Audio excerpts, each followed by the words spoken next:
I can't stay married to a man who only brings in $900 a month. There's silence on the other end of the line, and I can almost picture my mother-in-law's shock. Are you there? Did you hear me? The mother of a man who earns just $900 a month? What are you talking about? I'm talking about Aaron. He makes $900 a month from his part-time job. You must be mistaken. Surely you're missing a zero. No, I'm not. It's exactly $900 a month. My name is Maria, a 29-year-old housewife. I married Aaron 5 years ago, and we've been living in a modest apartment ever since. We don't have children yet. We're not wealthy, but we've always managed to live comfortably, stress-free, pursuing the work we both love. About 6 months ago, a dark cloud began to cast a shadow over our once peaceful life. My mother-in-law, who lived nearby, suddenly insisted on moving in with us. Despite our repeated attempts to explain that it wasn't feasible, she refused to listen. To my dismay, my husband gradually started taking her side, and this caused a significant strain on our relationship. Then he made a decision that changed everything. Ever since my father-in-law passed away a few years ago, my mother-in-law had been living alone in her house. She managed just fine, but recently she claimed she felt uncomfortable living by herself and demanded to move in with us. However, the real issue wasn't her loneliness. Her house was old and in desperate need of renovations to remain livable. Instead of spending money on repairs, she concocted the idea of moving in with us, hoping to avoid the expense altogether. When we got married, my husband promised we would never live with his parents. Their house is just a 10-minute drive away, so if she ever needs anything, we can be there in no time. I've always known that my mother-in-law wasn't fond of me, even before we got married. She still takes every opportunity to make sarcastic remarks. Moving in with her would only amplify her hostility, and she would turn into the worst kind of mother-in-law. To make matters worse, she recently quit her part-time job and is now unemployed. If she were to move in with us, we'd inevitably have to cover her living expenses, and with our current financial situation, that's simply not possible. But my mother-in-law dismisses my concerns, saying, "Don't act so proud when my son is the one supporting you." Explained to her that I work from home and contribute to our household, but she just ignored me. She insists that with her son's income, we could live extravagantly. There's no way we can survive on my husband's income alone, so I asked my mother-in-law if she even knew how much he makes each month. Without hesitation, she responded, "Of course, he's my son. And you're lucky to be married to such a well-paid man." Really? I thought, because if my husband's salary were that high, then surely a part-timer, working just 3 days a week, would be making a small fortune too. My mother-in-law, with her usual condescending tone, offered to handle the housework, so I could focus on earning more. "You can't even manage the finances when my son makes so much money. You must be a big spender, right?" "No, I'm not," I replied. "I work from home and I'm not a spender. I work hard every day and save diligently." Ignoring my response, she continued, "Well, money aside, this apartment is too small for 3 adults." When I pointed that out, she casually suggested, "Then why don't we move to a bigger place or buy a house?" It felt like my husband had been completely brainwashed. His entire attitude changed. I couldn't tell if he was just unable to stand up to his mother or if he genuinely wanted to live with her. He started pressuring me, telling me to stop being so stubborn, and then said something that made me seriously question everything. "Wouldn't it be more fun to live with my mother?" "What?" I was taken aback.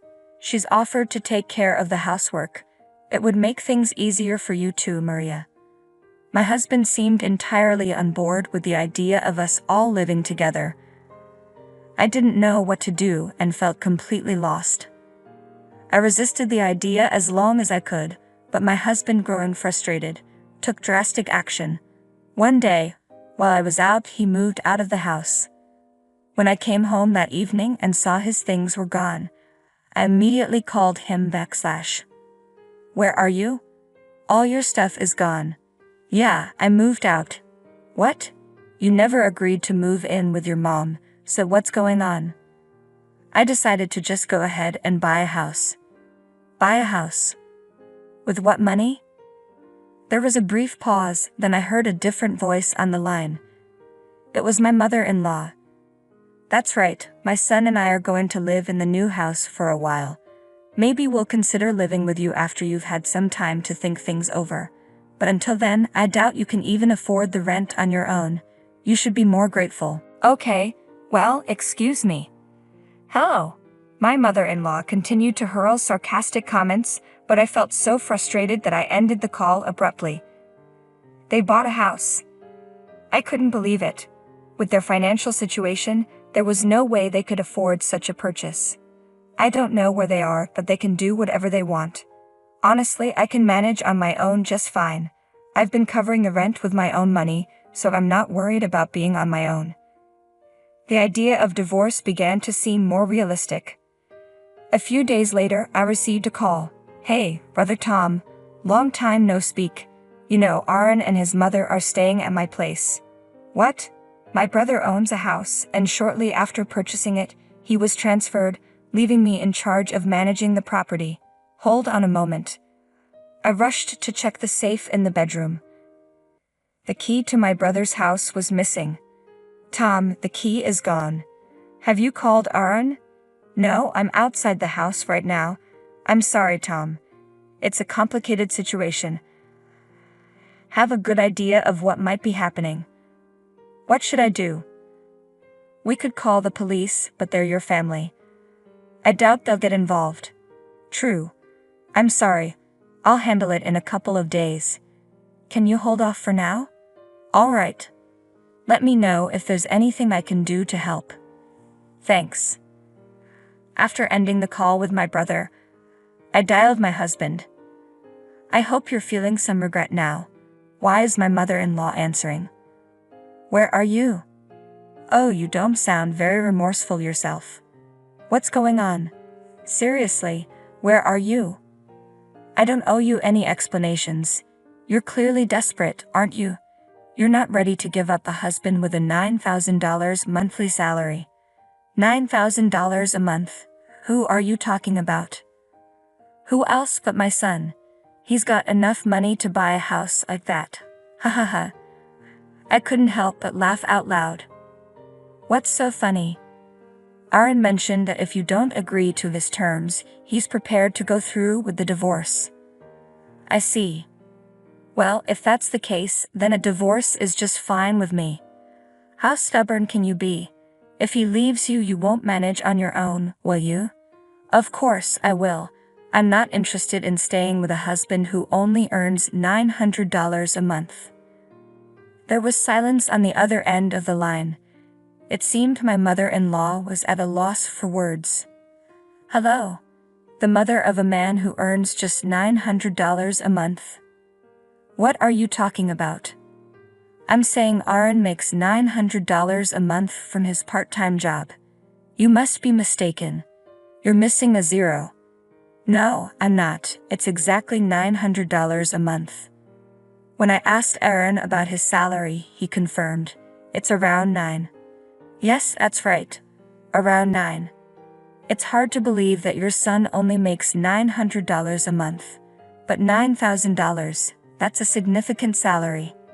Actually, it's my own earnings that cover all our expenses. Just to clarify, my salary is around $5,000. If that's what you're imagining. I'm not financially supported by him. My husband quit his job a few years ago, and now only works part-time, 3 days a week. When I explained this to my mother-in-law, she remained silent. I continued with my explanation. Also, the house you think Aaron bought, it's actually my brother's. This house was not purchased by Aaron. It's my brother's property, and I've been managing it while his family lives elsewhere. He entrusted me with the key, and Aaron took it without permission. What you and Aaron have done is a clear criminal act, and I will be reporting it to the police. Hold on a minute. We'll leave. But please don't call the police. My mother-in-law slammed the phone down, and I could imagine her and my husband having a furious argument. When I checked on my brother's house later, Both my husband and mother-in-law were gone. It must have fled in a panic. I immediately called my brother to apologize for the trouble my husband had caused. Then I turned my attention to the final step, filing for divorce from my selfish husband. I signed the divorce papers and sent them to my in-laws' house. Shortly after, my husband called me, frantic. "Are you serious? I'm sorry about the house. Please reconsider. I can't stay married to someone who steals. Enjoy your life with your mother, who you seem to cherish so much. I can't live without you. Get a full-time job if you can. Good luck making $9,000 a month." My husband was reluctant to sign the divorce papers, so I enlisted a lawyer to expedite the process, and the divorce was granted without much trouble. I was finally free from the mother and son who had tried to force me into their home. My husband and mother-in-law continue to live in the same shabby house. My husband sought full-time employment through the unemployment office, but due to his extended period of part-time work, he struggled to find a company willing to hire him full-time. They're still surviving on his $900 monthly income, and his mother has resumed part-time work. The situation is far from ideal, with his mother constantly complaining and the two of them engaged in frequent arguments. I moved out of the apartment I shared with my husband and settled into a new place. Without the burden of supporting him, I'm now able to focus more on working from home. My income is steadily increasing, and once I've saved a bit more, I plan to buy a house for myself. It's clear that her husband never truly understood his own situation. If he had, he would have been grateful for his wife's support. Instead, his lack of insight led to this outcome. It's fortunate that Maria decided to divorce him. She can now enjoy a more peaceful and fulfilling life. Thank you for watching. If you enjoyed the video, please subscribe to the channel. See you in the next one.